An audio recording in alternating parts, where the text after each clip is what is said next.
And now we're going to my colleague, Emma Olsen, who has reactions from campus in the Capitol.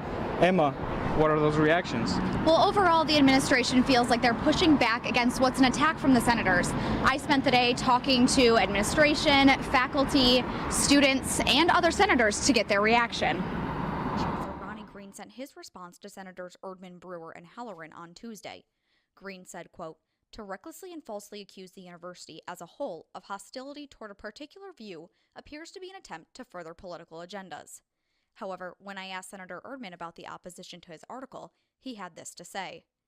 Everybody has their own opinion. I don't have anything to say to those people who disagree with me. They have their own opinions, and we form those all the time, and you and I both have opinions, and if they're different than mine, yours is different than mine, so be it.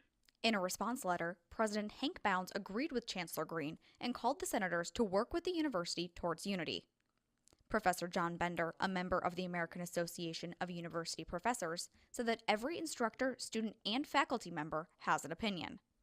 In the context of the classroom in particular, everybody understands that while we may have opinions, our job is not to indoctrinate, it is to educate.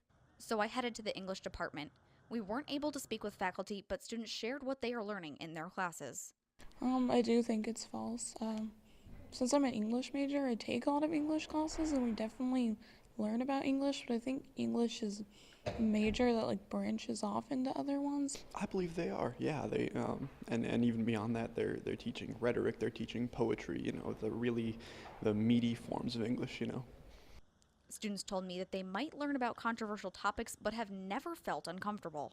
You can always tell that there's a bias there, but I think that's just with everybody in general. Overall, they're mostly, pretty impartial, I would say. No, I don't think so. I don't see a lot of bias in the classes I take and the professor's views. And usually, if we are talking about politics, the professor lets us know that everyone's opinions are valid. Senator Adam Moorfield agrees with the university's position.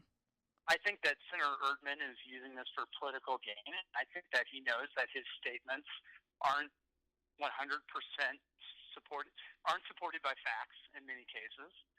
And I wish he would take a moment and stop trying to politicize an incident that was handled by the university promptly and swiftly.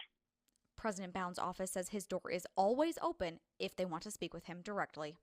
Well, I would think that we need answers to those 5 questions, which we haven't gotten yet. And so we'll ask those again and see if we can get answers to them. Now, Erdman says he's waiting on a response, but according to these letters from Bounds and Green, the university has responded. All 3 of the senators are within their first term. Reporting live from the Capitol, I'm Emma Olsen. Back to you guys at the desk.